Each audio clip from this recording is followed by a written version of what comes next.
The voice of Husker Nation is on the air. This is Hail Varsity Radio. Insight, opinion, expertise, along with the biggest names talking Nebraska sports. Join in with the show at 402-489-1240 or 1-800-825-5865. Now, here are your hosts, Chris Schmidt and Elijah Herbal. Thanks for hanging. Welcome into Monday. It's Hail Varsity. We're powered by Cornhead Lager, Chris Schmidt, Elijah Herbal, Connor Clark. Hope you're doing well. Hope you enjoyed the sun today and a little bit of the sun-soaked PBA/rail yard experience yesterday. Nebraska emphatically with that 20th win, victory over Minnesota, 73-55. We'll spend some time chatting about it. Where do you see Nebraska as you are no doubt keeping track at home on just their projections here? Everyone's got good feels right now. We think that will continue. Numbers to get in, 489-1240, 489-1240, or 800-825-5865. Is there a future shakeup in the world of college football? Well, let's all nod our heads silently when it comes to expansion in the Big Ten and SEC takeover. How soon and who are the Big Ten going to go after? Josh Pate, college football voice from CBS, has some theories. We'll go over some of those, and we'll have our draft as expansion looms again as the Big Ten may expand. It looks pretty interesting. Mr. Blackshirt Charlie McBride in 1 hour, part of our Blackshirt Hour, a Monday with Charlie. And then Jay Moore going to be with us, Blackshirt Husker NFLer, co-host Big Red Wrap-Up. So we'll get all that covered. Fellas, how we doing on a Monday? We'll get to roll call our starting five, our shout-outs here for the first five into the stream. You can watch the show, the Hail Varsity YouTube channel, subscribe and like.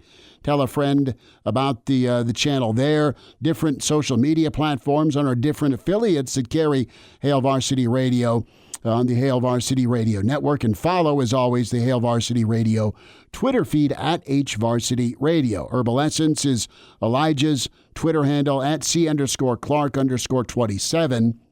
That's it. We ran out of room for Connor's Twitter at Schmidt_radio for me. So, Connor, you and I were down at the ball game. Elijah, you were locked in, catching it.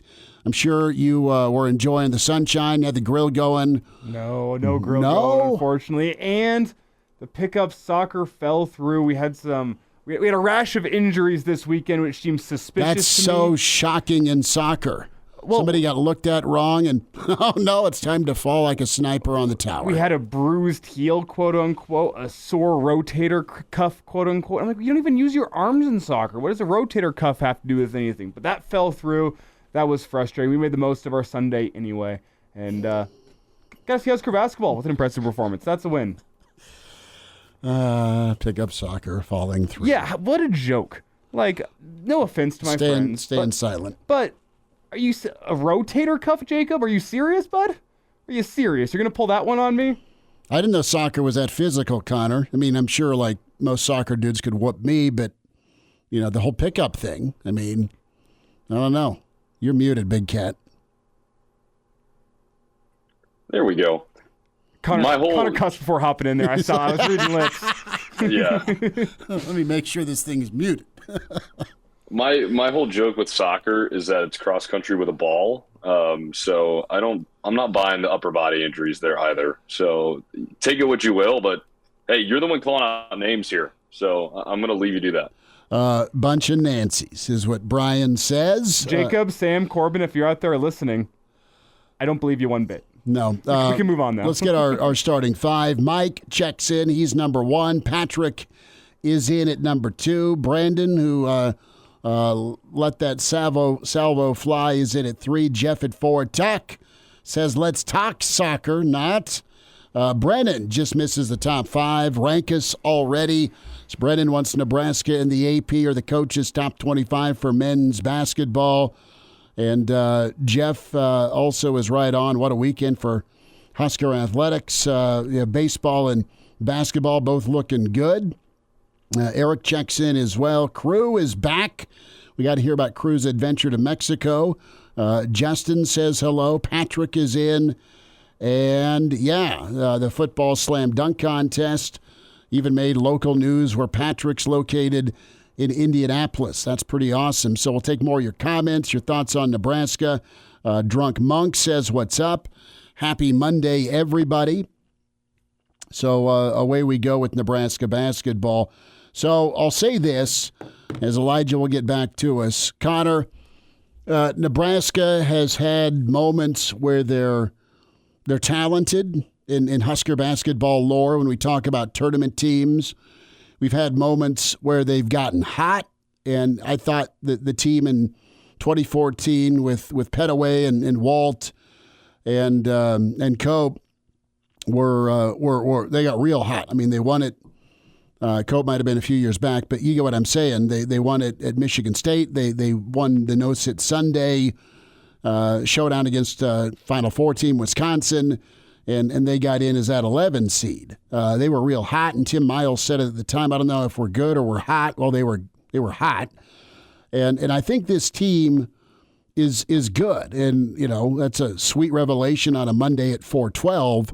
But they are just owning teams. They're dismantling teams. They're winning, and they're not even playing lights out offense. But what's looking good here is the fact that they've locked in defensively, and they looked as good as they've ever looked defensively last night. And they looked like they were the more physical team, and all of that coming together, the buy-in, and then you see it happen. We go back to Indiana. Super important to see that proof of concept where, all right, it gets to pucker time, and they find a way to respond. They needed to find a way to stave off that negative momentum or that adversity. They flipped it around. They got the win they needed on the road. And it seems like the clouds parted for this basketball team. Maybe we're getting ahead of ourselves. But they are good, and they've got a different actor to do it for them, it seems like, every night.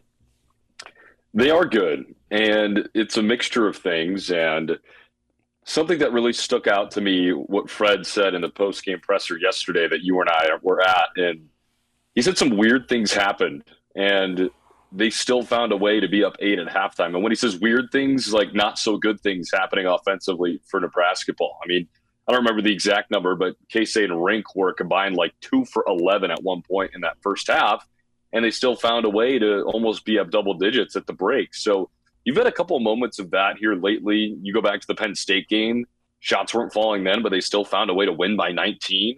And that's a testament to the defense and how hard that they've been playing on that end of the floor. You saw it in Indiana for probably 30 minutes. There was about a 10-minute stretch, and we talked about this at length earlier last week about how that lead got whittled down to 3, but then they really kind of picked it up again. So it's a mixture of that. It's a mixture of, the defense playing well. You are playing the lower half of the league right now, but the contrary to that is you're taking care of business when you're supposed to, and you're doing it more convincingly than I think people expect you to. Yesterday, I was not expecting a 73-55 win for Nebraska over Minnesota. I thought it was going to be a dogfight, and you kind of saw the roles reverse from that first meeting that they had out in Minneapolis. Minnesota was easily the more tough team, the more physical team. They made more plays. Obviously, feeding off the barn crowd up in Minneapolis helps. But then you come back to PBA, and Josiah Allick gets 2 offensive rebounds right off the rip. The team was just physical. They out-rebounded Minnesota. They committed less turnovers than Minnesota. They shot the ball better than Minnesota. They made plays when they needed to make plays, and that's a really good quality to have in this group. Again, I know they're not playing the cream of the crop in the Big Ten right now, but they're dominating the teams below them. And as Seamus said, his stat in the presser yesterday, the fact that they've won 4 conference games in a row by 15 or more for the first time since 1911, that says something about this group. I think they're peaking at the right time. We'll see how that goes against Ohio State, a team that's won 2 really big games, but it should be interesting down the stretch. But yeah, this team is playing very well. And it's not just Husker fans who see it right now. You heard John Beilein post-game yesterday compare this team to the Michigan team that he took all the way to the Final Four a couple of years ago. You have Joe Lunardi today releasing his limited bracketology. It's not the full breakdown, but he did break down the top seeds as well as the bubble. Nebraska, following that game, now off the bubble. They're off the last 4 bye lists. They've fought places with Texas. Texas is back onto the bubble. Nebraska is off the bubble for the time being in a good way. Like, it's not just Husker fans who saw the performance against Minnesota and said, wow, that was impressive, especially given what happened early in the season. Other people are taking note, and they understand that right now, Nebraska is playing their best basketball of the season. I'm not saying that this team is head and shoulders better than they were early in the season, but what has impressed me as of the past 4 games has been the consistency. They've been able to stack performances back to back to back to back of maybe not full 40 minutes, but for the most part, 35 minutes, if not 40. You've been outplaying the other team. You've been out hustling the other team. You've just been the better team, and you're supposed to be doing it against these teams. It's not the fact that they're winning. It's the way in which they're winning with just a full 40 minutes of intensity. And I mean, really all those games except for Indiana where you had 35 minutes of intensity and you still ended up getting a 15-point win. That's what's impressed me about this Husker basketball team as of late. Not the fact that they're winning. It's how they're winning these basketball games in really dominating fashion. The way they're winning really quick too is going to travel. Sorry, Schmitty. No, go for it. But over the last 3 years, and this has been a common theme with a Fred Hoiberg team at Nebraska, they get really good at this time of the year. Obviously, you go back to last year, they were fantastic in February. You even go 2 seasons ago where they upset Wisconsin and Ohio State on the road, games that nobody thought that Nebraska was going to win. So it's that common theme that you've seen with Fred Hoiberg teams now. And I get it, this team's been pretty good from the jump of the season. They've won 20 games for a reason, but it just kind of seems like they're on a steady incline right now. Again, you factor in the competition, but as Elijah said, it's the way in which they're winning that turns some heads and that opens some eyeballs. So it'll be interesting to see how they go down the stretch, but it's a pretty interesting common theme now that we've seen from a Fred Hoiberg team in Lincoln. Drunk Monk chimes in to play that gross offensive first half and still be up by 8. That's grit. They made many bow in the second half. The way I saw it was big. Minnesota really came out. They were a pretty intense team for 20 minutes. Nebraska really exceeded their energy with the first 20 minutes. That's why you're up by 8.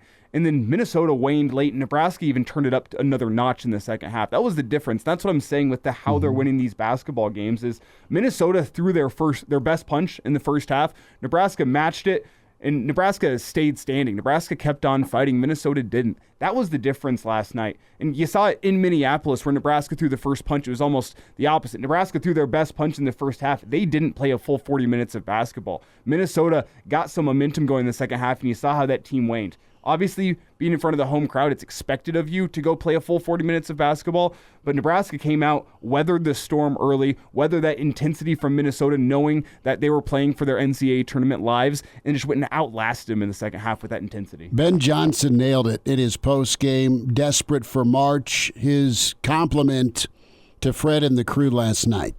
You know, I just felt like for our guys, it's the first time we've been here, and so I just told them, that's what desperation feels like, and we have to learn from that. You know, that's what a possessed team looks like and feels like. And not that we didn't want to win, because I know we did, but there's levels, and I just thought they rose to a different level. And again, credit this place. This is one of the hardest places to play in the league. I think they do a really good job of feeding off the crowd and the energy in here. And we just didn't respond well, but part of that not responding well is because, they did a really good job. They are uber confident. They're confident now. That Illinois shortfall gave him some confidence. You didn't see the follow-up, but you saw some of the travel. At least they looked the same against Indiana. They came out and just kind of started going woodshed on them. And you got to travel now. You get a rest today. You got to get ready for Ohio State. That'll be awesome Thursday night to just see how Nebraska goes in and responds to the moment. And then you're taking on a hot team that's kind of fighting for their lives. I mean, it's a quad win opportunities. Sure. We have Tom online. We'll get to him in just a second. I'll just say, if Nebraska wins that game against Ohio State, that is as close to a lock as you can be. I would say you can lose the final 2 games and probably still make it in, depending on how it looks. You don't want I want that. you to erase that from your head immediately, Elijah. Okay, it's done. It's done. I'll burn the tape. Let's get Tom on. Tom, welcome into Hail Varsity. Thanks for calling. Hey, Schmitty, thanks a lot. I looked for you yesterday. I couldn't find you. We were in the rail yard for a little bit and then got to the media spot, and away we went. So, yeah. You got to look for the hair. The hair is the dead giveaway. Well, Search I from was, above. and I was looking down below where I think he might have a relative or two setting. And I've got a couple of friends. Calvin Klein is Okay, down there. okay. Yes. Do you think part of the reason for playing for losing close games on the road might be in the back of their minds that they're not going to get a call from the officials as much as they have things go a little bit better at home, even though it seems like they still get screwed quite a bit of the time with when they play at home? I think they finally, Tom, come to the realization, and Fred's probably preached it, there's going to be road whistles, there's going to be Big Ten whistles. You just got to keep playing. They have changed, fellas, don't you think, from looking for a call to just playing ball? And it's not just officiating. There's a multitude of the back of the mind type things that I think have been wearing on Nebraska on the road. It's not just the officiating, but that sure hasn't helped. No. Well, they beat up on Indiana so bad that I think that and Indiana being as bad as they are this year, the officials probably say, well, you know, Nebraska's outplaying them. We're just going to let it go. Well, that's Try to keep fair. it close. Tom, thanks for the phone call. We're up against a break, bud, but we will see each other for Rutgers. How's that? Sounds good. We'll look for you, Schmitty. All right, bud. There he is. Appreciate it. More hoops thoughts. Hour one, wide open for you at 489-1240. And now, back to Hail Varsity Radio. Thanks for hanging out. Hail Varsity, powered by Cornhead Lager. Chris Schmidt, Elijah Herbal, Connor Clark. Connor's got one more segment, then he's hitting the road. He'll be locally broadcasting the Southwest game. Southeast. Is it Southeast?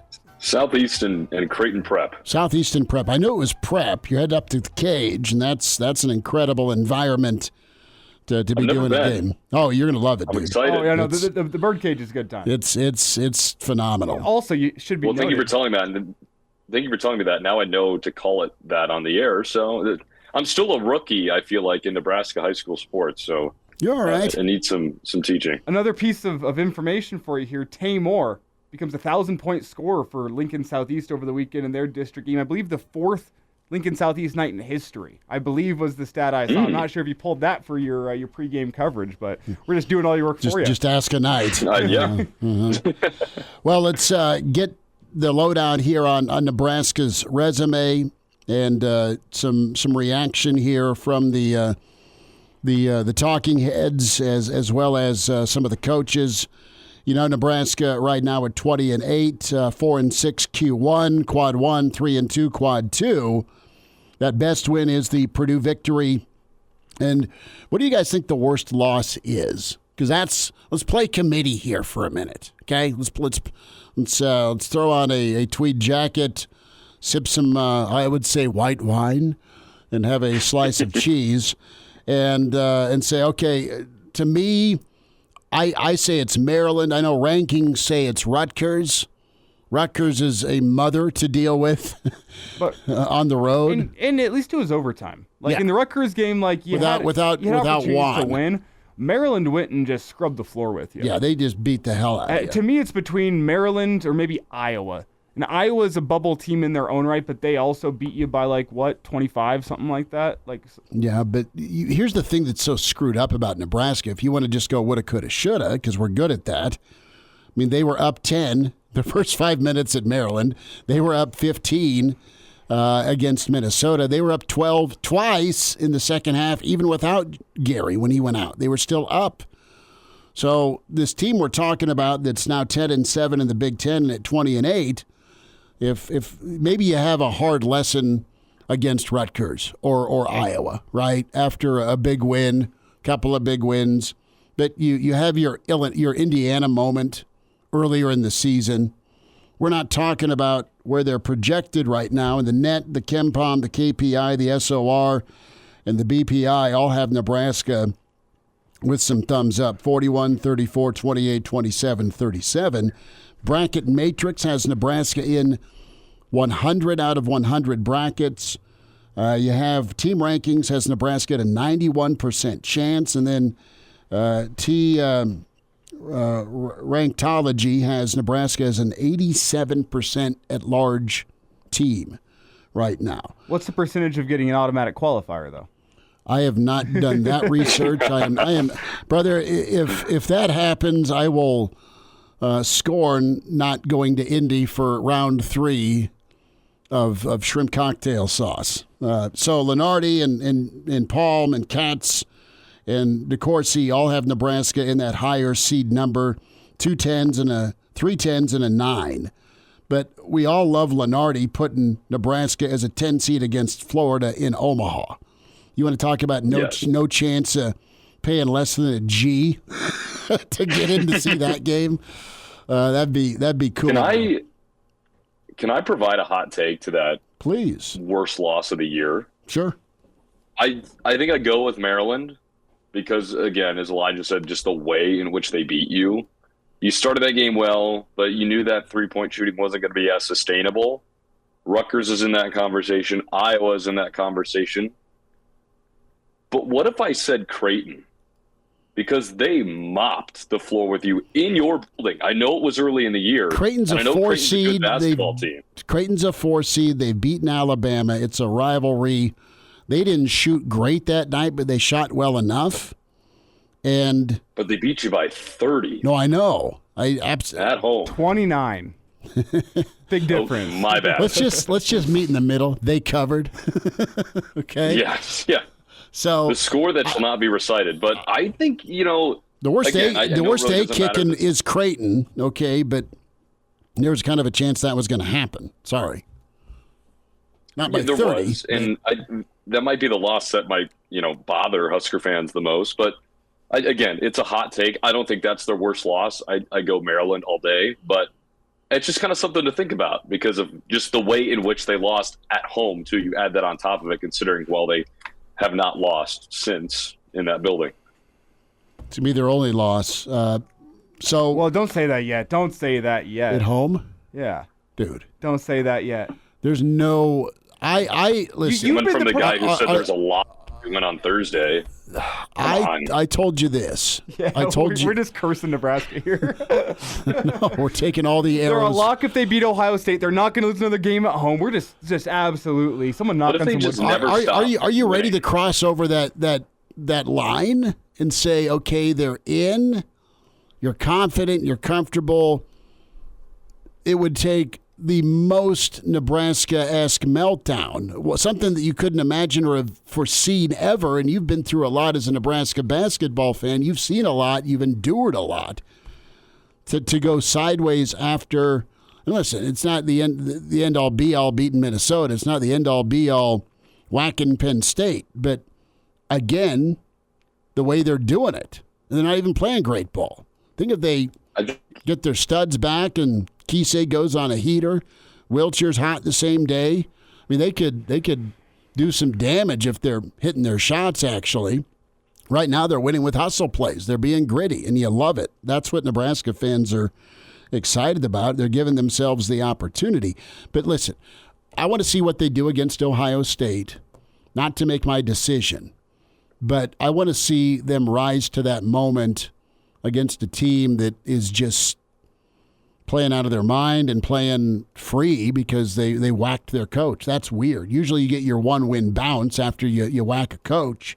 Mm-hmm. Now you move forward, and listen, they can't put their feet up. I don't think Fred will let them do that. I think they've learned enough of this roller coaster in this season where they're probably done not selling out and doing the gritty hustle plays. Maybe they go back on vacation. I don't know, but they've looked different 2 out of the last 3 road games, and they've looked locked in defensively in the rebounding part. I mean, they're sick and tired of being sick and tired. It's the same football conversation we've had for 5 years around here, but they're a little bit different. They feel different, and they feel well positioned to finish this season on a 7-game winning streak. I'll say that. I don't care if I put that out there and curse them. Ohio State is not the most imposing road environment, despite how well they've played. Them. You've already smoked them. Obviously, they're playing a lot better than they were whenever Holtman was around, but it's still not an imposing road environment. I still think Nebraska is the better team. Michigan is bad. They're better at home, but you again, get a week off. You have a week off, and it's not the most imposing road environment. The 2 road games you have left you are the better team for you. Yes. I mean, Ohio State's quad 1, and among any road quad 1 opportunity you get in the Big Ten, Ohio State's going to be your best chance to go win it. Michigan, you got to go win that game. They're just not good. You just want to go. You want to go into Indianapolis not limping in. Because you've had a double bye. Yeah, you've had a strong finish because lay this out here. What are the chances they get into that 4 spot, fellas? I mean, what's the schedule look like for Northwestern and in Wisconsin and Illinois? I think it's, and maybe curse me for saying this, I think they got a good shot because not more so of Northwestern, but more so because of Wisconsin. They still have Illinois and Purdue left on their schedule. And I bet you they drop one of those and you hold the tiebreaker over Wisconsin. So that could be really interesting. And I don't see Wisconsin winning out. So I think them dropping one of those 2 games is your best shot at getting a double bye. I think it might happen. As for feeling comfortable on the tournament side, if you're a Nebraska fan after last night, I don't blame you for feeling pretty good. Because you're at 20, you're at 10 conference wins, you got 3 games left against favorable opponents.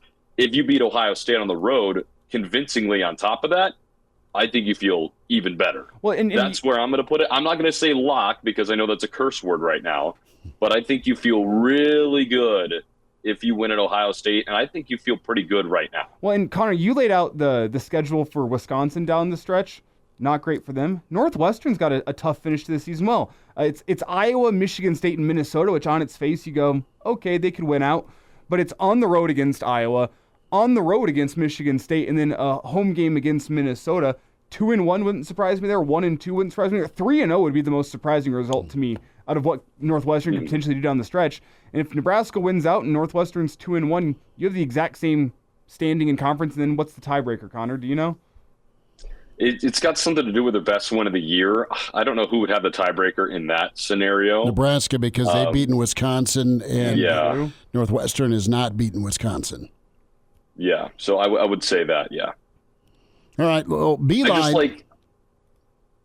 Sorry, just real quick on Northwestern, too. I feel like they've figured out how to play injured. I mean, they weren't very deep to begin with, so this isn't anything very new. I know they're still adjusting, but just the way that Wisconsin's played down the stretch, it makes me question whether or not they can take care of business. Well, let's sneak in Beeline as he's all for a championship game appearance by Nebraska. Have you found it? You got her? No, but I'll find it here in a second. Got it. Okay, Beeline was all in favor of the Big Red Train here, keeping on moving. They remind me a little bit of our 2018 team that went all the way to the championship game. That I think they like each other. Everybody goes out there and they got a lot of talent and everybody can score in different ways. But when they get down at the other end of the court, they lock in. Yep. And as a coach, like you have all kinds of schemes that you can do to try and stop, like a Zach Edey and what you're doing. They have individual defenders that can just shut a guy out, and you don't have to give help. So now you're never in long closeouts. So Minnesota can't get open and get easy shots. It's a difference for Nebraska. This defensive team, first in the league in defensive field goal percentage. I never thought I would ever say that in the same tone in Nebraska. Maybe for football, they could be in that, but not in basketball. This is amazing. So, listen, you've had the talking heads. You've got the sentimental part of this. Is Nebraska the team not to win an NCAA tournament game? People like Fred. They should. He's a really good coach. His system's being executed well. And he's got his kids playing, again, gritty. So you put all that into the pot. Tastes pretty good right now if you're a Nebraska fan. And we'll see. And it's okay. You're going to still white knuckle till Selection Sunday. But you can loosen the grip a little bit. Not just because they beat Minnesota, because how they're playing. Connor, farewell. Have a safe trip, dude. Thank you, guys. All right, Connor off to call some high school ball. We'll hit some Big Ten expansion football next. Hail Varsity Radio is live. Now, back to Schmitty. Schmitty's a great guy, but he don't have a brain. And Elijah. You want me to speak? When I point you, yeah. on Hail Varsity Radio. So we'll be on the road tomorrow. We'll be live at Pius, the 10th high school here in Lincoln, as we gear up for boys district final action. That's tomorrow on the road, as Pius hosting Omaha Central. Should be an awesome ball game. So a little bit of pregame for us and a road show for Hail Varsity. We'll be coming to you live Wednesday in hour 2 from PBA on Wednesday as we get girls state basketball tipped off. And the big question with that Pius and Omaha Central tomorrow is what is the status of the Pius band? Do they play louder than the Southwest band? All these are unanswered questions that we will see tomorrow. Some folks are like, dude, love you, can't do it, as it was a little loud. We had Jabba joining us, and we had Clausburn on for the forecast on Friday. I think it was a nice ambiance, you know? I think so too, but maybe it was too much ambiance for many. So how does expansion grab you when we talk about the Big Ten ambiance? A far cry from 30 years ago when they plucked Penn State from the independent realm, and you fast forward, you've seen additions. You've seen, of course, Nebraska to make it an even 12, and then they go get Maryland, and they go get Rutgers, and they keep expanding to 14. Let's go grab the left coast and get Oregon, Washington, SC, and UCLA to make us 18. Us, like my degree even says Big Ten. It does not. So you have Josh Pate, CBS Sports college football voice, throwing out there a couple of theories. And we've thought about this a lot. And, Nebraska is prone for one of those breakthrough teams in year 2 for Rule. That's a talking point here as we're in the college football offseason. But right now, what the reality is it's an arms race for 2 leagues. It's an arms race for the Big Ten. It's an arms race for the SEC to continue expansion. And we'll see if they're in agreement to then go more NFL-like. And what I mean by that is restructure into 4 divisions. We'll get Coach McBride's take on this. You go from 4 divisions, and then you're going to have your conference semifinal, which is must-see TV, theoretically, like your AFC, NFC championship, your Super Bowl, i.e. your conference championship game that's already in existence and makes you a ton of money. That's why you still have them. And then you're going to put your playoff teams, your champion, your runner-up, and you get to pick a 4th, possibly with a good argument and a schedule and a record, in the position for this 12 team. And then if they want to expand to 14, all of this, if you want our signature, i.e. Big Ten and SEC, we are going to make sure we designate X number of teams in the playoff, because they are going to have to provide lucrative numbers for conferences to want to expand. But go get what is out there right now, Elijah, to either add 2 to get to 20 for these 4-team divisions, or you add 6 more to get to 24. Maybe you don't stop there. I don't know where things are at, but you are not going to make the regular season meaningless. And when you have a race for the semifinals, i.e. your AFC and NFC of the Big Ten championship games before your championship game, that means every week is still going to matter because you have a race to get to that division championship. And the question to me, I like the comparison to the arms race. You can really make a lot of comparisons between this time and like the nuclear arms race of the Cold War between the United States and the Soviet Union. Who's the U.S. and who's Russia between the SEC and the Big Ten? Staying out of that one. Not going there. Not going there at all. But what I will say is, why was the United States stockpiling? Where are we mining enriched uranium? Well, the Big 12.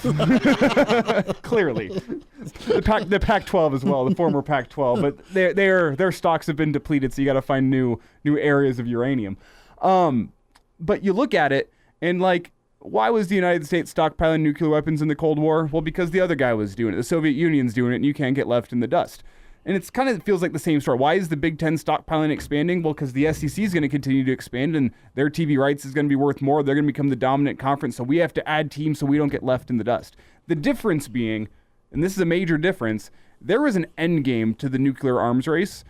Once you reach... Bankrupt Russia. Well, you bankrupt Russia, A, and you also reach mutually assured destruction, where both sides have accumulated so many nuclear weapons that if a nuclear war were to start, the whole world's just dead. Mm-hmm. Like, you have enough to nuke the entire world, so what's the point of having more?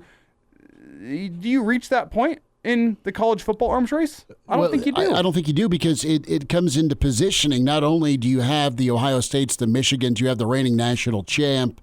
You've added Oregon, which is a great brand. You've got an old guard, right, in USC that's a season away from being great and relevant again. UCLA, very iconic. Washington, incredible until their coach went to the SEC. DeBoer was for real, but I think Fish will be okay. So, no, you're going to gobble up, so you are at least on even footing when it comes to contract negotiation time. You're not going to lose out to the SEC because you don't have as good of matchups or as good of teams. Right now, they're pretty stacked. They had Oklahoma. They had Texas. Great. Well, fine. You go get 4 pretty big-time programs right now. And one of the programs just beat your newbie in Texas in the college football playoff. But listen, if the SEC goes and gets a Clemson and Florida State, right, those are 2 of the last bastions remaining pillars of college football. Those are 2 big-time programs. If you're the Big Ten, you can go get Notre Dame, right? You start taking away from the ACC, there's nowhere for Notre Dame to live. And they join, maybe they get special treatment, whatever, just get them in.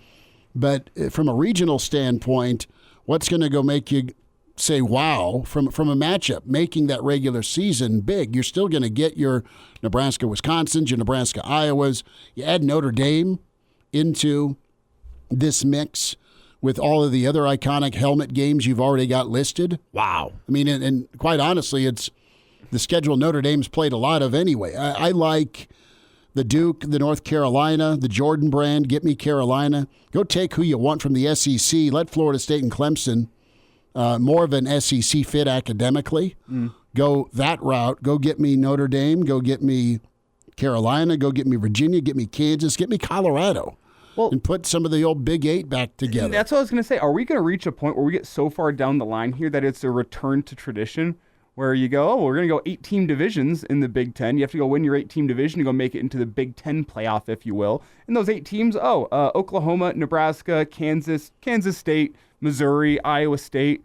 Like, are we going to reach that point where you just completely return back to tradition? What's old is new again.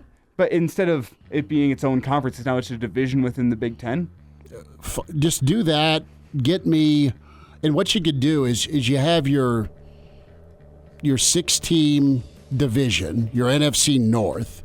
You still get an Ohio State game. You still get a USC game. You still get Oregon. You still get Penn State. You still get Wisconsin. AFC, NFC crossovers? Yeah, and it could be all right. And 9-3 gets you in that discussion. We'll wind down hour 1. It's Hail Varsity. And now, back to Hail Varsity Radio. About 30 minutes away, we'll check in with Jay Moore, get his take on some Big Ten expansion. Charlie McBride, Mr. Blackshirt, and plenty in hour 1 with Nebraska basketball as Big Red got a big win emphatically over Minnesota. They turned their attention to Ohio State. Quad 1 opportunity for Nebraska. And how are they feeling? We'll ask Uncle Charlie how he feels about Nebraska basketball, because I know Uncle Charlie likes to do a bracket every year. So let's tell you about buckling up. Use your seatbelt. It saves lives. It prevents injuries only if properly worn.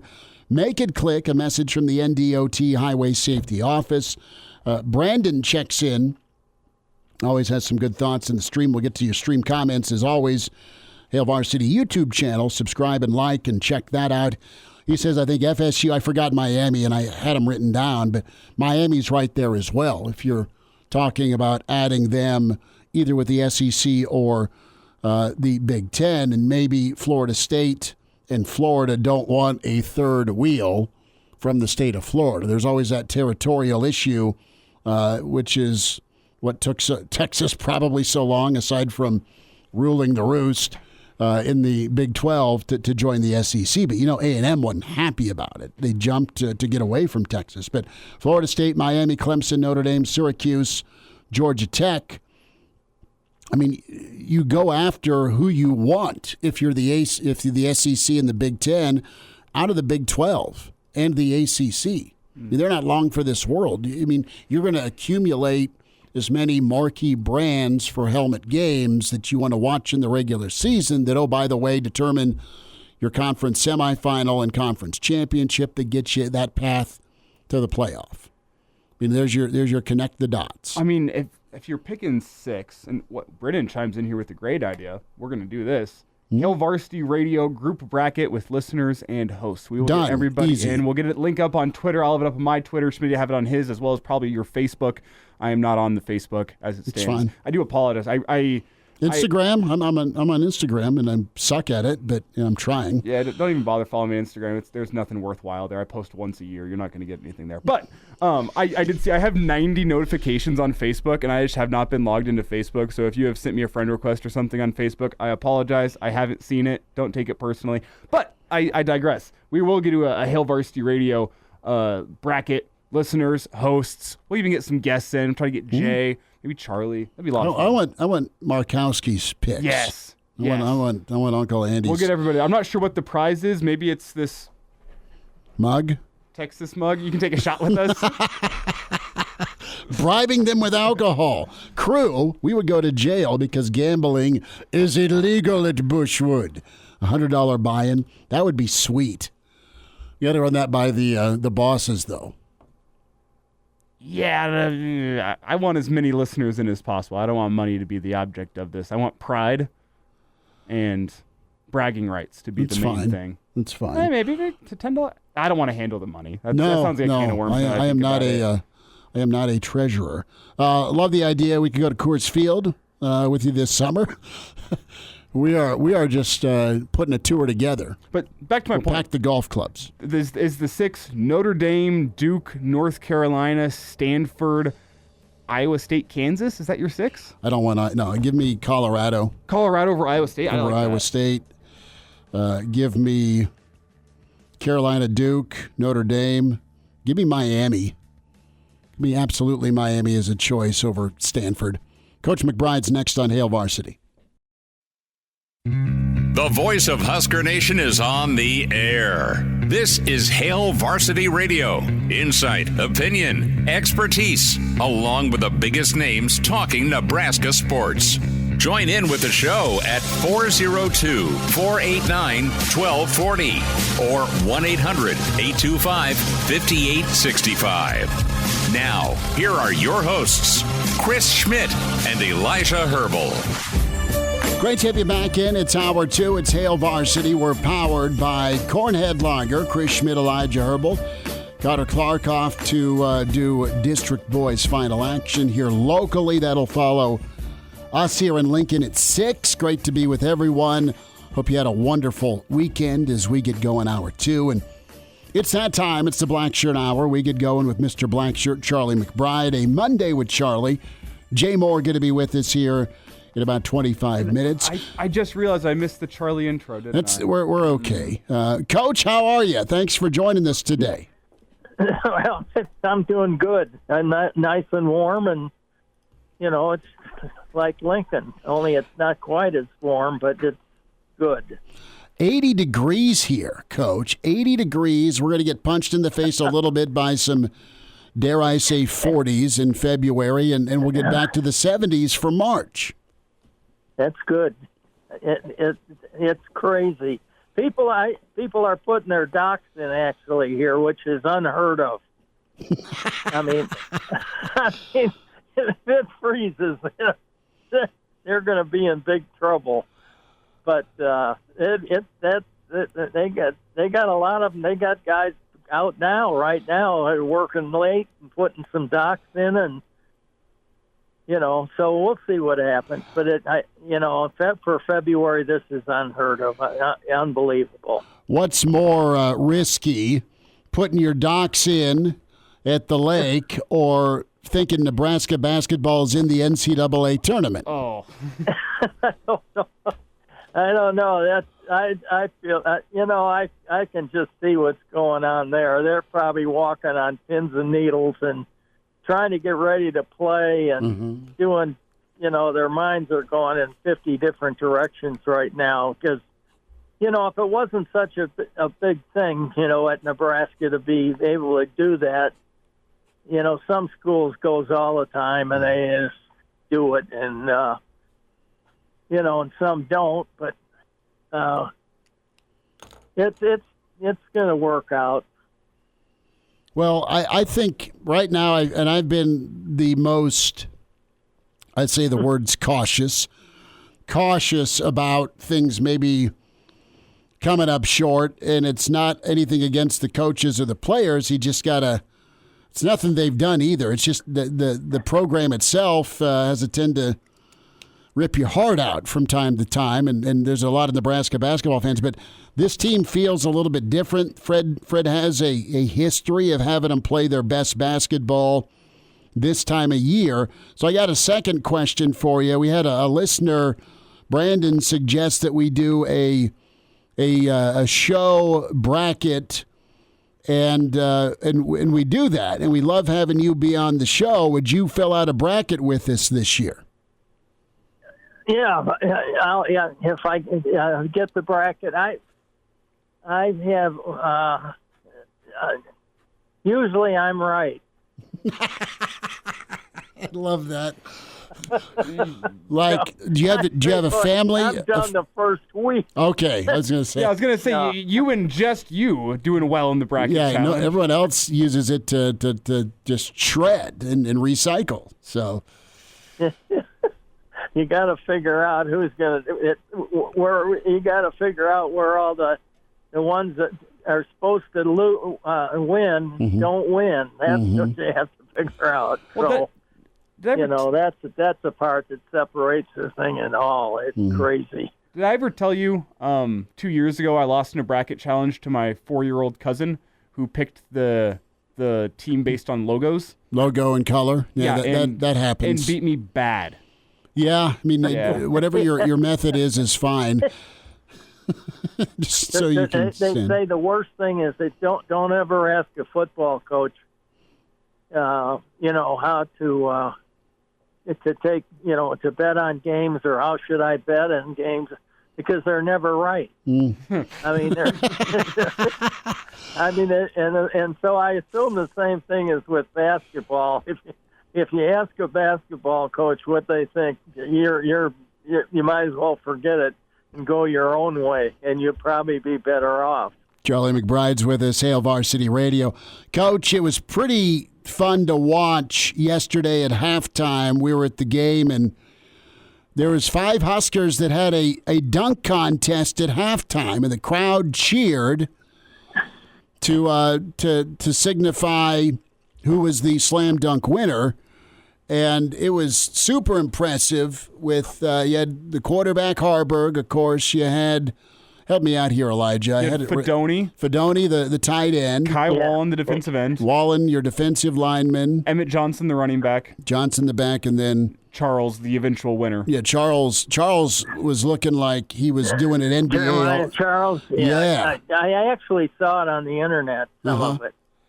Which was really good. I was kind of upset that they didn't fly me in for that. The judge or the dunk? I'll tell you what, I can really jump. I love that. It'd be better if I did it out of a window, but it's probably better that way. That's a good thing. That's kind of fun to see that happen, and stuff like that I think is, really good for everybody. Well, Charlie, let's ask the question. As we go around the room here, Schmitty has never dunked. I don't know that for a fact, but I can assume. I have never dunked. The eye test? Yeah. I have never dunked. I have touched the rim before. I took that as an ultimate win. That was... You're 6'4". Let's let the people know how tall you are. Well, that was in the prime of my life, too. I barely touched, the bottom side of the rim, and I called it good. Never got any closer. Charlie, have you ever dunked a basketball in your life? Yeah, I did once. And actually, it was when I was coaching at Arizona State. I got my weight way down, and I was in the gym, and somebody was fooling around with it, and we had a couple players that were pretty good at that stuff. And when I was in high school, it was just touching the rim was a big deal. Mm. You know, it was. I don't remember any of us as players in high school dunking. Well, some of us still think touching the rim is a big deal. Continue. But I'll tell you what, I did once, and of course it was debatable, but I felt like I did it. I touched the rim. I love it, Coach. I want to get your thoughts on some potential Big Ten expansion as the SEC and the Big Ten kind of maul forward with this new world of college football. If the old becomes new again, and that is you go back to divisions, kind of like the NFL model, and you may have a setup where the Big Ten and the SEC have a semifinal, like the AFC Championship and like the NFC Championship. Your Super Bowl is your conference title game, and then you're going to be able to on-ramp your four finalists, presumably, into the college football playoff. Those are your automatic qualifiers. That's your path to the playoff. You get your four divisions. The Big Ten would need two more teams for four divisions of five. And if they want to expand to 24 teams, you'd have four divisions of six. You'd still get a chance to play SC, play Wisconsin, play Penn State. I mean, it'd be really good ball games every week, right? So I want to get your thoughts. Who would you add to the Big Ten right now? Who would bring value? What fit is out there? And we have some teams that are, to suggest, like a Miami or a Notre Dame or a Kansas or a Carolina, North Carolina, Duke. What do you think of that? What do you think of adding more teams? Well, I actually think that, when you get right down to it, it goes back to what do you do with the bowl games, and all that comes into it. And that's the hard part about it. But I think the more teams you can get into it, the more satisfaction you're going to get out of everybody if they can do it correctly. If they, because there's always, anytime you start something new, at the end of the year, we should be in it, we should be doing this. And so if you kind of give everybody a chance that really has a chance, I don't know. I don't know how many teams are right, sure. Whether it's 24, or something like that. But you'd have to work it out so that you could, get. I don't know whether guys in the lower units, lower schools, if they had a record, would be eligible or at all, or they'd have to have something for them. I know, but if they didn't have it for, if it was just, say, the ACC, SEC, and Big Ten, and then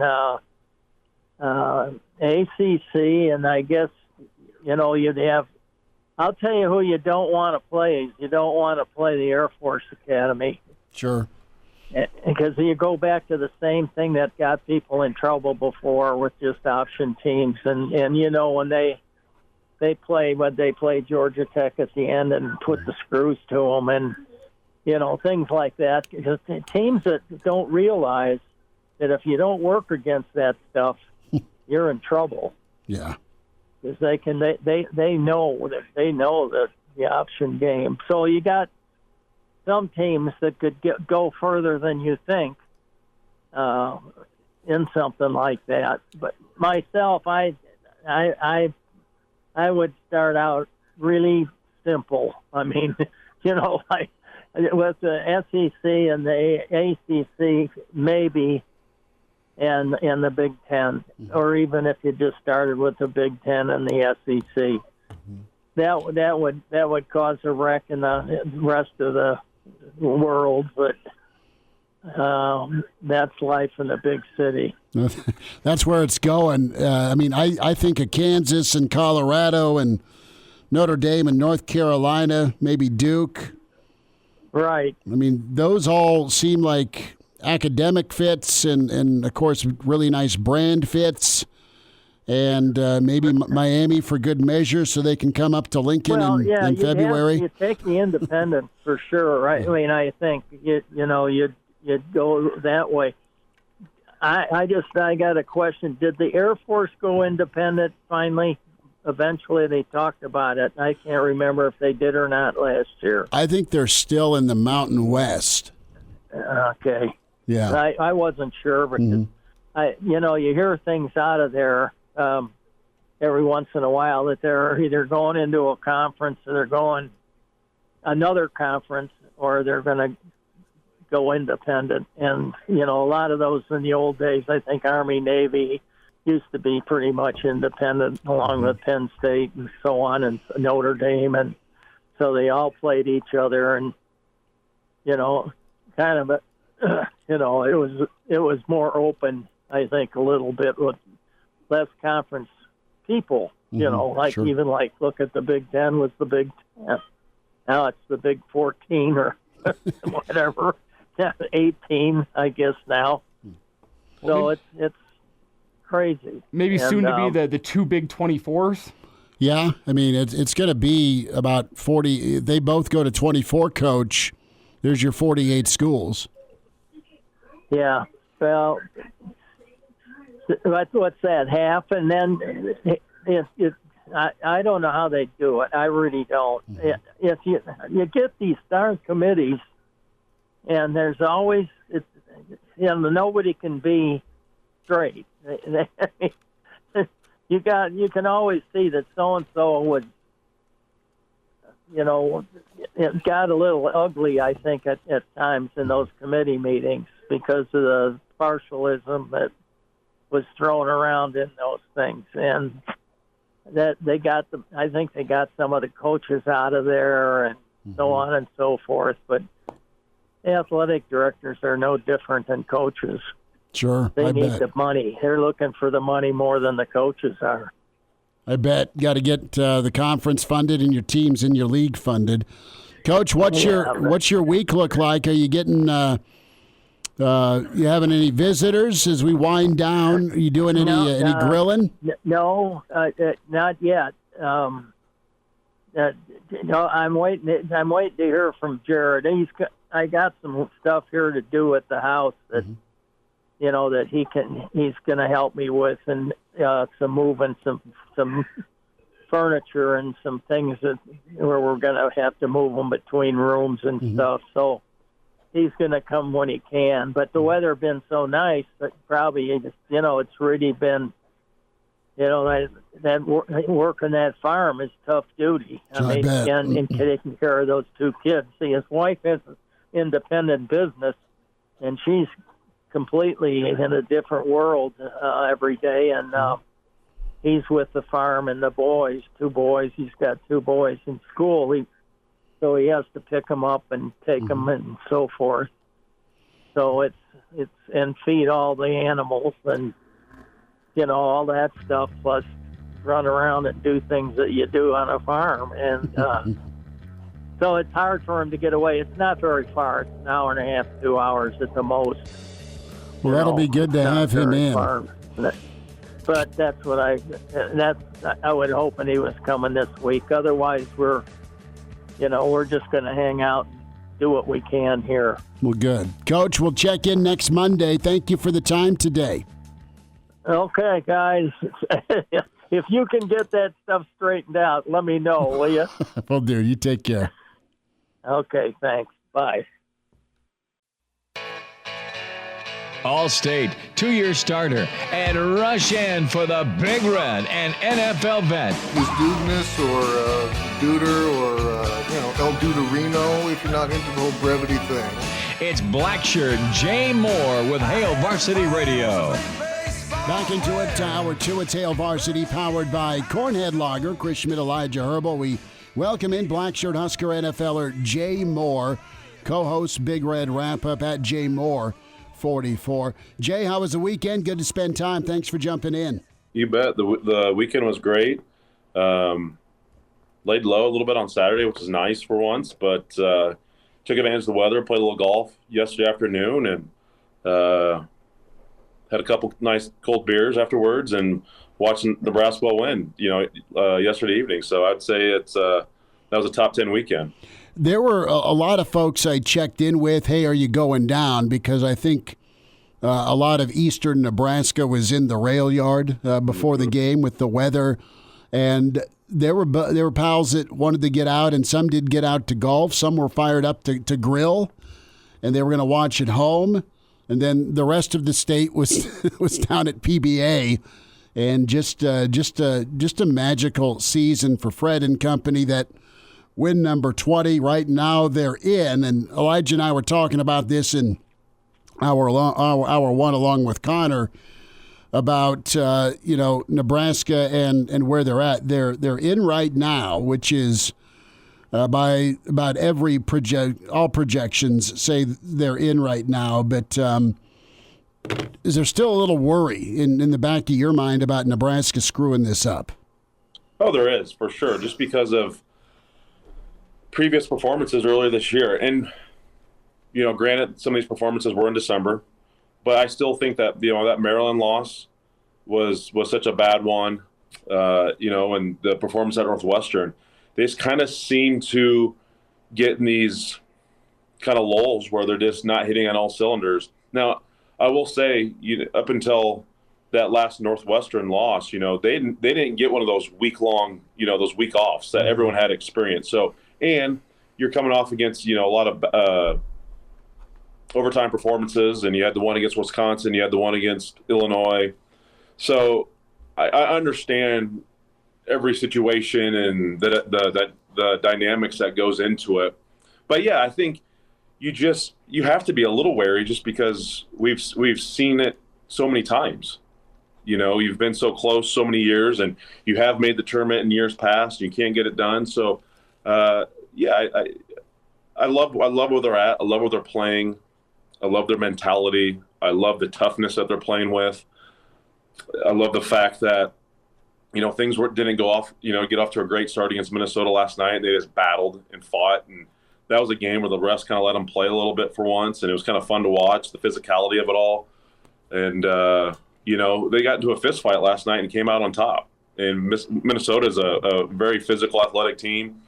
We all know what happened. They played up there early in the year, up at 15.5 and lose. So this team has the right mindset right now, and getting that monkey off the back, last week at Indiana, but winning the last 3 games by double-digit points. And you just got to understand, these are games you have to win. I mean, these next 3 opponents you're playing are on the bottom half of the Big Ten, or the bottom, third of the Big Ten, if you want to go that in depth. And you got to win. You got to go on the road against Ohio State, although they're playing much better. Just beat Sparty on the road last night, and you got to get another. You got to come home for the last home game against Rutgers next, Sunday. And then you get another week off. Then you go on the road and you finish against Michigan, who's kind of licking their wounds. Did play halfway decent against Purdue the other night, but it's a beat up ball team, and haven't been performing very well this year. So you got to finish on a high note. Hopefully, win these last 3, get yourself in that double bye, maybe in that top 4 scenario. But obviously, at least getting the single bye solidified is almost a done deal. But they're just fun to watch, but with all that being said, yeah, you are just leery of that. It's just those one performances, the ball can't get in the hoop, and you have one of those bad rebounding performances, and you have some lapses on defense, and that can happen because it's happened a handful of times already this year.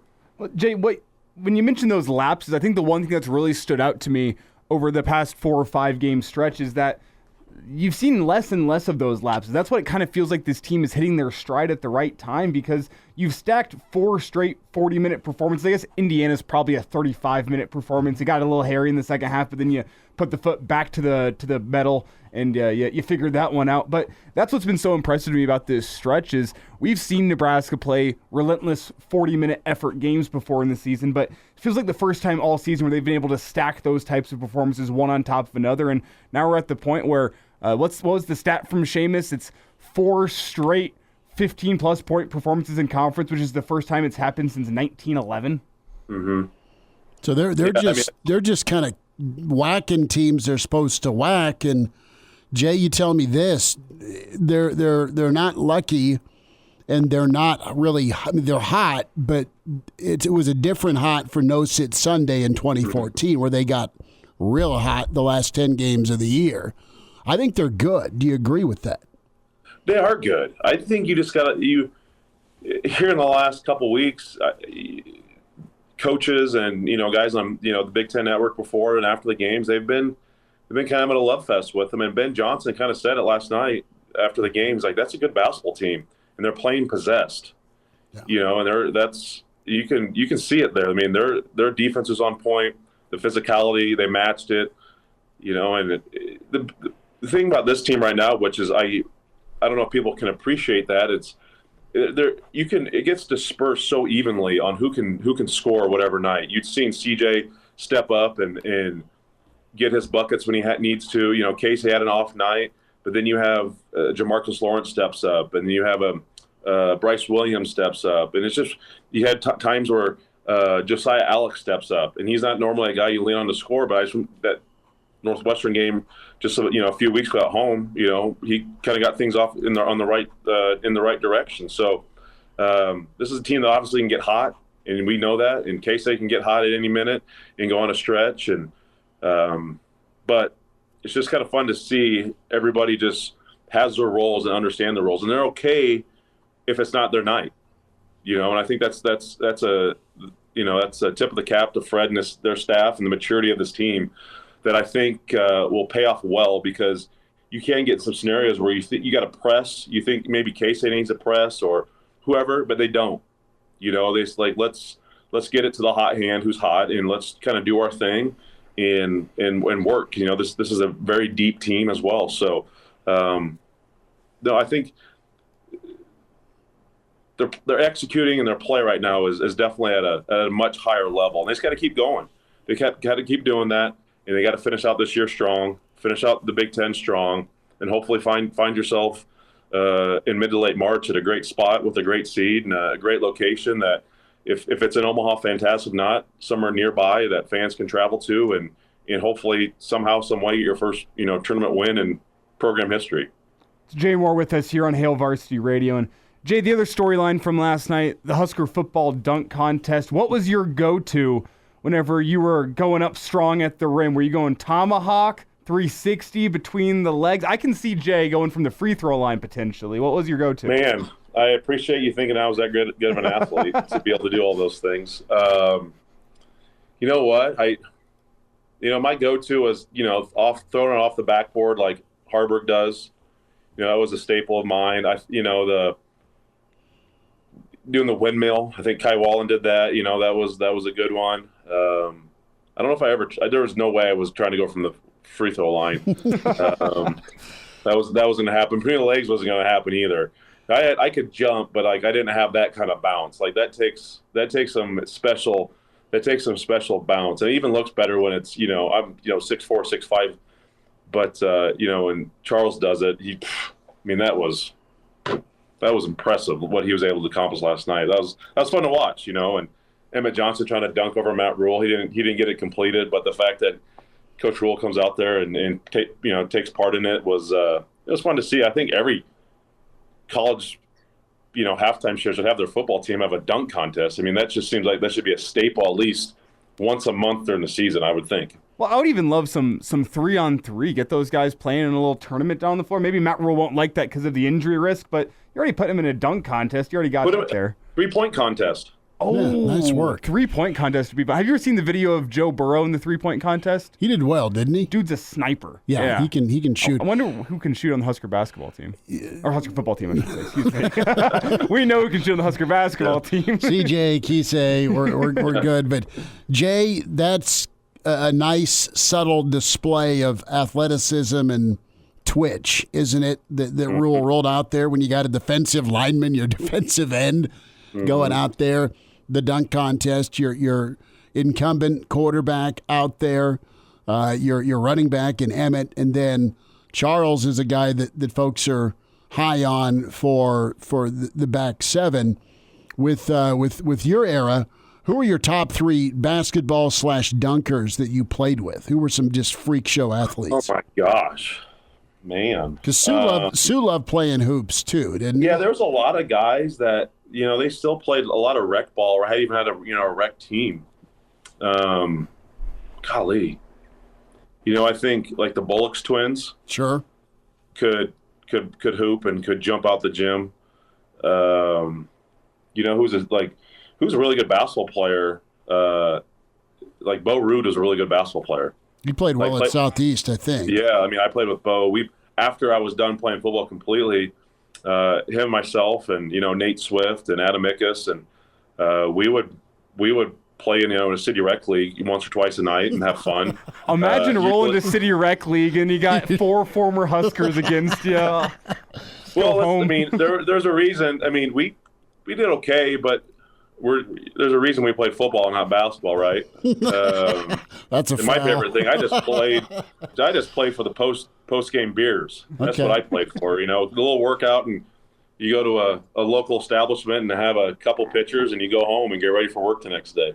So no, I think, but I'm trying to think who else, but there's a lot of good. I mean, Corey McEwen played with us as well. Corey was a really good basketball player. But I think everybody was, at that level, you play with guys. Everybody was, if they played basketball, you're pretty good to some extent. It's just at what kind of level. And I can't remember if any guys could have played, basketball and football in college, like Matt Davison or, some of those guys were able to. Garth and Davison are the 2 guys that I think of that did it. Totally. I don't think we had anyone on that level, but no, there's some guys who that could play, but definitely not to like Garth and Davison's level where they could, you could honestly do it and compete, which is obviously really impressive. Yeah, see, now you got me thinking, a Husker football alumni dunk contest coming up at a Husker basketball game. That'd be something. Who can still touch the rim? Well, who's still mobile, right, and able to do it. Jay Moore's don't invite me. Jay's like, I'll be there and heckle in the crowd. Jay Moore's with us, Black Shirt Husker NFLer at JMoore44, co-host Big Red Wrap-Up. Jay, so interesting stuff from college football voice Josh Pate, and his show Late Kick Josh is his Twitter handle, but he has some info on the Big Ten and the SEC. He thinks they're both going to restructure into 4 divisions, and then they're going to kind of construct an internal title mechanism shaped like the AFC and NFC title game. You have your semi, and then you have your conference title game. That's all going to be tied in to the college football playoff before the Big Ten or the SEC sign anything. That makes a ton of sense, but you need to expand. So you have 4 divisions. Do you go to 20? Or do you go to 24? Are there enough teams out there? Can you get the paycheck you want from the new media rights thing to keep the current crew happy without diluting it? But, I mean, obviously Notre Dame's a high draft pick, but if you're to expand, who does Jay Moore want in the Big Ten? You can pick from anywhere. Yeah, I think you got to go get, first and foremost, it's Notre Dame. Mm-hmm. I mean, them and UConn are only 2, Power 5, basketball or football programs that are independent. You got to go get them. With obviously them having the NBC, eyes on them for decades, and just the status of that university. That'd be first and foremost. Pick 1A. After that, geez, yeah, honestly, I mean, it's all. I'm thinking more regional based, but I'd like to kind of keep the teams that are nearby. I think Colorado would be a good fit for the Big Ten. Academically, yeah. Yeah, I think Colorado would be a great fit for the Big Ten. I'm just trying to rack my brain with other. You got Carolina, you've got Duke, Stanford, Kansas, Florida State, Clemson. You probably get Duke, and I think you'd probably get Stanford because that just matches up again with the brain Northwestern, power. The academics of the Big Ten. I think that matches up very, very nicely. Maybe even a Boston College, somewhere on those lines too. You could fit in there, but it's gonna be interesting to see. It's all just kind of fall into place. You kind of seen the joint. The SEC and Big Ten are joining arms to kind of figure out this whole thing, and you've already brought it up. It's just going to be the Big Ten and SEC eventually, and you're just going to have an AFC NFC type of matchup, and the ACC and Big 12 they're just going to have to figure out where they want to go to get the money, because the money's going to be substantial. I mean, it is going to be huge. I think it's going to be bigger than March Madness money that the NCAA has currently. I mean, it's going to just dwarf that, in my opinion. And then you're going to leave these schools, once this is all kind of settled, like, well, we want some of that, so they're going to go join the SEC or the Big Ten. And all of a sudden, that's how it's kind of figured out in semantics and a rough way of getting there. But it's coming. It's definitely coming. And honestly, in this way, when this happens, this will help kind of clean up everything as well in college football, because now you have a commissioner that oversees everything. You'll have a collective bargaining agreement. You're gonna have rights. The players gonna have rights to the money. Profit sharing, stuff like that. So that's just gonna help clean everything up, because obviously right now it is a dumpster fire with what's going on in college football and college athletics, and you have more coaches leaving college now to head to the NFL just because they can't figure it out or don't like it. So I don't know how soon it happens, but I think the blueprint's definitely been set, and it's just a matter of time. Well, Jay, let's say that's 24 teams in the Big Ten, 6 teams per division. Who are the 5 teams that you're drafting to be in Nebraska's division? Do you want easy games? Do you want rivalries? What are you looking for there? Helmet games? No, I think you'd have to have, you have to have some history with, we've been in the Big Ten now, going on 13 years. So I think you'd have to have Iowa. I think you have to have Wisconsin. Probably Minnesota. So that lets 4. We need 2 more. Well, you have Nebraska, so it just leaves 1 more. Yeah. Man, that's tough. I don't think Northwestern would get in there. It's been a great battle, with Fitzgerald all those years. So maybe you put Northwestern. I'd honestly rather see a team like a Sparty or a Michigan. All right, UCLA. Would you put UCLA in there? Maybe there's some good history there too. I don't know. My brain still hasn't completely grasped that USC, Oregon, and all these schools are here yet. That's just weird. I still think to that. What I know as traditional, like I said, for the last 13 years. But yeah, I think or honestly, I'm thinking more regionally as well.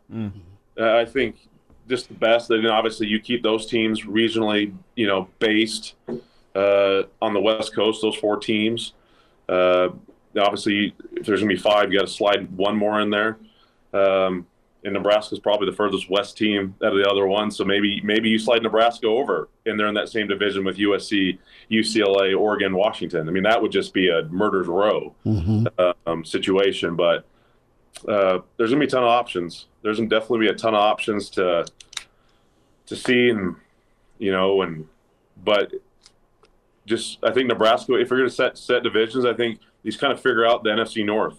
And that division that would kind of sit well within the Big Ten and what it's going to expand to.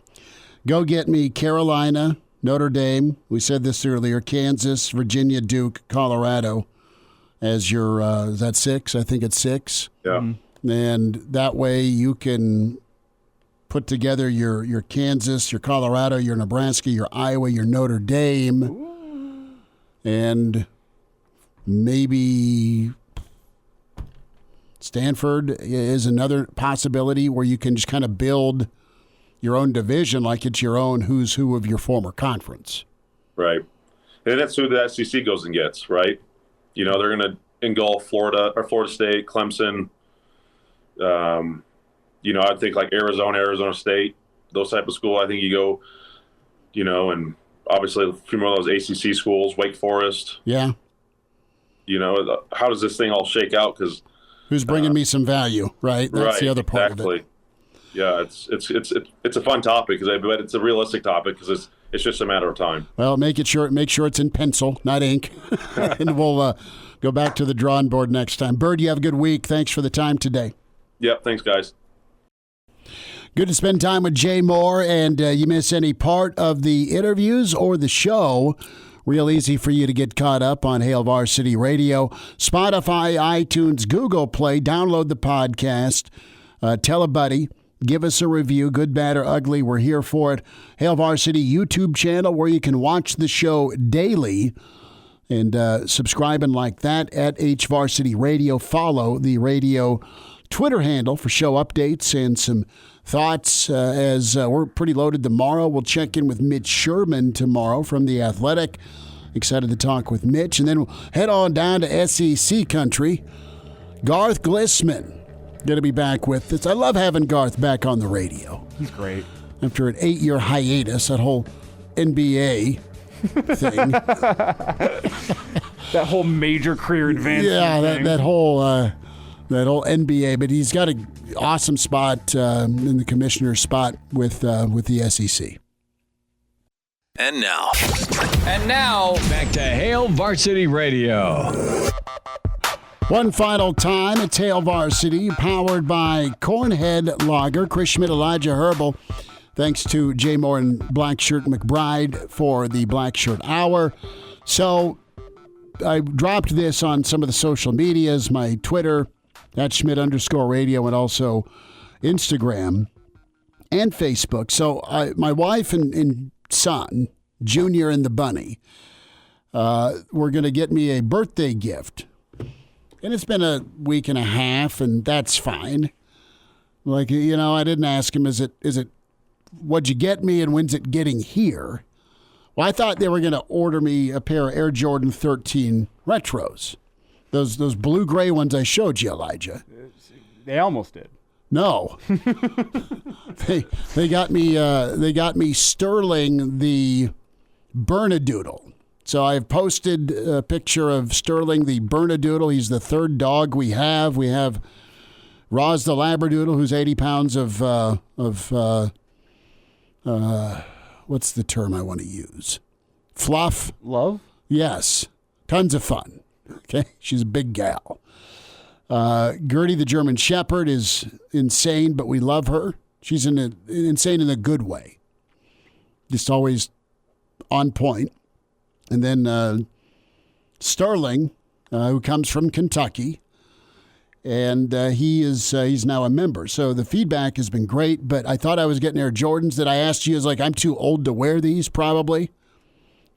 I think they look good. No, I think they look great. They just wouldn't look great on me. But instead, several $100s more, we get Sterling the Bernedoodle. But he's really cool. He's white and brown, and he's already given hell to his two older sisters. He's really cool. I like that. I like that description for a dog. He's cool. He's cool. Well, no, I walk in from from the game last night, and here comes Junior. Surprise!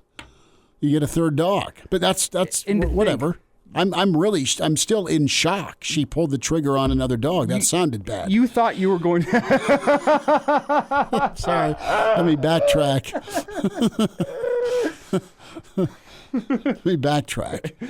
I'm surprised she got a third big dog. I'm surprised she pulled the trigger on another dog. She's a menace. No, to think you got home last night. You thought you were going to strap up the Air Jordans and finally be able to dunk. No, not at all. I just think they're cool. You could have been like Mike. No, I'll take a third of not even a third, 0.333 of Mike's net worth and be quite happy. Now, do you care to explain why your underage son was holding a can of dip in his hand? He's been trying to quit, man. That's a question. Oh, the feds are going to be coming for you soon. Well, I've got a lot more on him as long as it's plea bargain time. You kidding? Yeah. Get him out of the house. Take him. That little puke holding up, just throw it in our face. He's a baseball player. They chew. Okay, you're digging yourself in a deep hole here. It's illegal.